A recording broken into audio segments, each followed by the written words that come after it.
Ngayong araw mga boss ay magto-troubleshoot tayo ng video key machine na 4x15. So ang issue po nito mga boss ay garalgal yung kanyang tunog. At ang customer natin mga boss ay malayo pa yung kanyang pinanggalingan, no? Nagmula pa po siya sa Lambunaw, Iloilo at dinala po dito yung kanyang unit dito sa Iloilo City.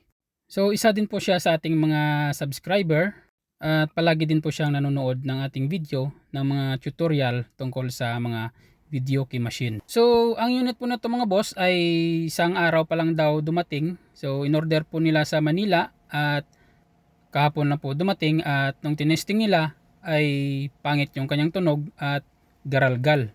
So yun na nga mga boss, para malaman natin kung saan yung nagmumula yung kanyang garalgal ay tinanggal ko muna yung mga speaker na nakakabit sa ating unit. At ang ginawa ko ay isang speaker lang muna yung kinabit ko sa right channel at saka sa left channel para malaman natin kung saan nagmumula yung garalgal, kung sa left channel ba or sa right channel. At yun po, nung na-confirm ko na ay nandun pala nanggaling sa right channel yung garalgal. So pakinggan natin yung kanyang tunog mga boss.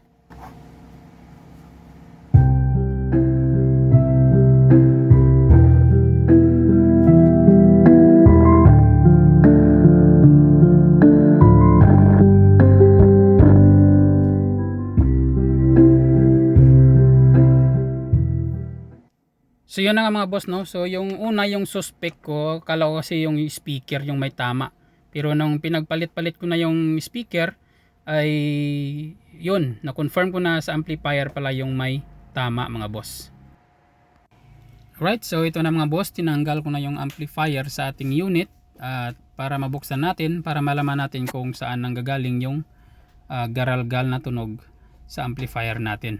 So common problem din po ito ng mga generic na setup ng video key machine mga boss, no. Lalo na kapag ganitong klaseng amplifier yung nakakabit, yung concert na 602 or your 502 nga ganun. At marami na rin tayong na-repair na ganito mga boss, no, na same issue lang, yung garalgal na tunog. So nakakalungkot lang talagang isipin mga boss, no, na bagong bago yung inyong video key machine ay sira na kaagad. So gastos na kaagad. So hindi talaga natin maiiwasan yan mga boss kapag bumili tayo ng video key machine, lalo na kapag generic yung setup. So hindi naman natin yan maibabalik doon sa supplier para ipaayos, no. So imbes na ibabalik mo yung unit kung saan mo binili, di ipaayos mo na lang dito. Okay lang sana kung malapit lang. So biruin mo, mula pa dito sa Iloilo tapos papadala mo pa doon sa Maynila. So magbabayad ka pa ng shipping fee. So gastos na naman. So dapat mo lang gawin is papa-repair mo na lang dito sa kung saan yung inyong malapit na lugar na nagre-repair ng mga ganitong klaseng issue mga boss. Alright mga boss, ito na. So kung makikita nyo, ito po yung laman ng amplifier na Concert 602. So hindi po ito original mga boss, no. Makikita nyo naman sa mga piyesa nya, liliit ng kapasitor at yung mga board na ginamit is maninipis. So unang gawin natin mga boss ay kakabitan natin ng speaker yung right channel kung saan yung may garalgal na tunog. At i-check natin yung ating main amp gamit yung ating multi-tester. So yung gawin natin ay i-disconnect natin yung connector na yan mga boss, no, na mula sa main amp papunta sa ating preamp. So gamit yung ating tester, ipipinpoint natin yung black probe na yan sa input ng main amp at yung isang probe naman ay hawakan natin gamit yung ating isang kamay. Yan mga boss. At yung ating tester ay nakaset sa DC 10 volts. Yan. Sa ganitong klaseng pag-check mga boss, no. So talasan ng pandinig ito mga boss. So yun na nga, pinalit ko yung speaker. Okay naman yung right channel niya. So yung speaker pinalit ko sa kinabit ko sa left channel. So halos magkaparehas yung kanyang tunog. So ibig sabihin mga boss ay walang problema sa ating main amp. Alright mga boss, so tatanggalin ko yung kanyang main volume kasi habang ginagalaw-galaw ko yung volume niya is merong garalgal na tunog. So obligado tayong papalitan ito. Pagtapos nating palitan ay ititest natin para kung okay na ay okay, pero pag hindi pa rin, magto-troubleshoot pa rin tayo mga boss. Basta kung ano yung makita nating dapat palitan ay papalitan na natin, para sa susunod hindi na tayo mahirapang mag-troubleshoot pa ulit. So nilagyan ko lang ng tela kasi yung tira-tirang lead para hindi mahulog sa ilalim, magkakukos pa ng grounded, right?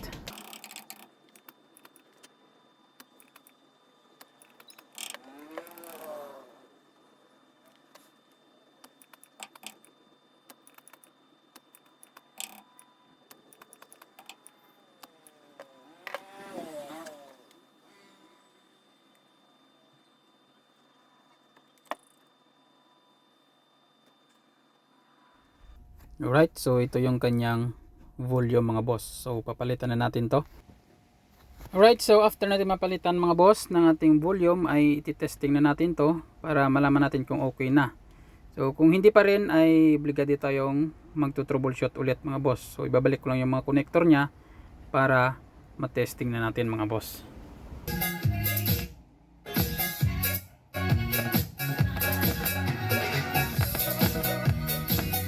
Alright, so yun nga mga boss, no? Meron pa ring garalgal na tunog nung pinalitan natin yung volume natin. So ibig sabihin hindi sa volume yung ating sira. Pero obligado pa rin tayong palitan yon kasi habang ginagalaw-galaw natin yung volume is meron ding garalgal mga boss. Right, so meron akong napansin dito mga boss habang ginagalaw ko yung board ng preamp or ng ating mga tone control. Merong garalgal kapag inaalog-alog ko. So posible nandyan yung sira sa ating preamp mga boss. So babaklasin natin to para ma-check natin kung dyan nga ba nanggagaling yung garalgal na tunog ng amplifier na to mga boss. Alright, so ito na yung board ng ating preamp mga boss or yung ating tone control. So ito, tinitingnan ko yung mga potentiometer nya kung merong mga nakaangat na solder. So yan, dito meron nga. So yan mga boss, papakita ko sa inyo. Ito yung sa mid natin. Yan. Teka lang muna, papakita ko sa inyo mga boss. So ito siya mga boss, no, yan. Kapag ginagalaw-galaw ko yung potentiometer, ayan, umaangat-angat siya. So manipis yung ganitong klaseng board mga boss. Yan talaga kapag generic, no, yung amplifier or fake, hindi concert na na original. At saka yung mga solda nya, yung mga lead nya maninipis mga boss. So gagawin natin, kakapalan natin yung mga soldering lead para kumapit ng maganda, para sa susunod may iwasan natin yung mga ganong klaseng mga pangyayari na umaangat yung mga solder or yung mga soldering lead nya.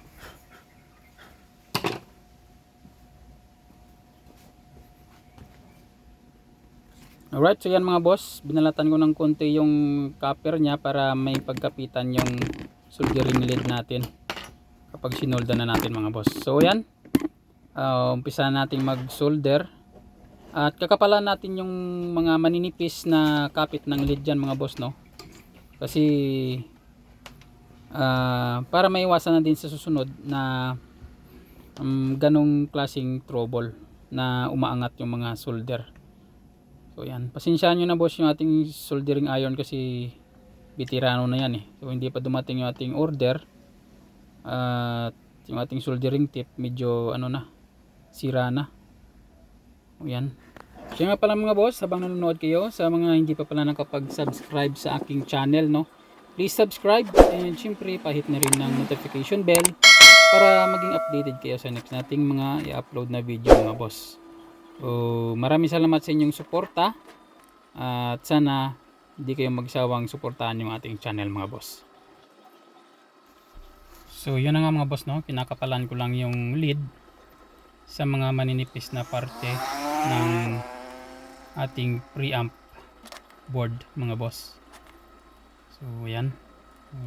After natin to, ikakabit na natin at iti-testing na natin mga boss kung okay na siya.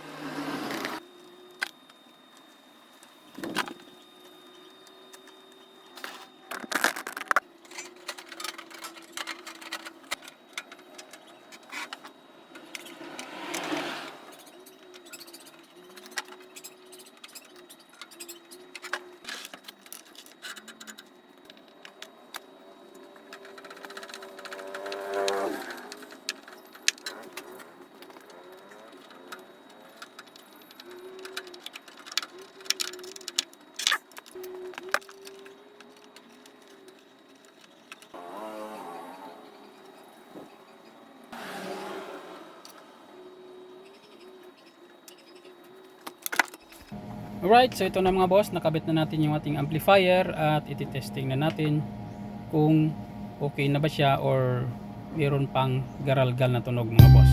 Alright?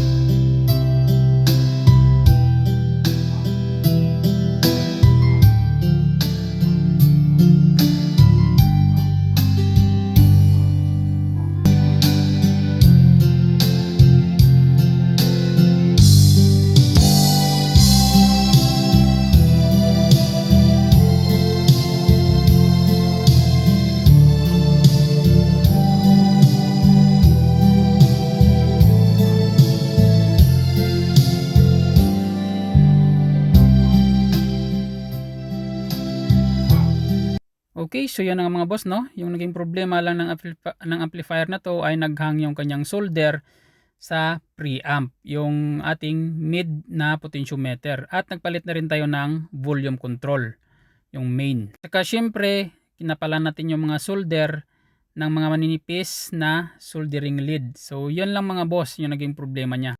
Alright mga boss, sana meron na naman kayong natutunan sa araw na to. Sa hindi pa pala nakapag-subscribe sa ating channel, please subscribe and pahit ng notification bell para maging updated kayo sa next nating mga i-upload na videos. So maraming salamat sa inyong panonood mga boss. God bless us all and peace out.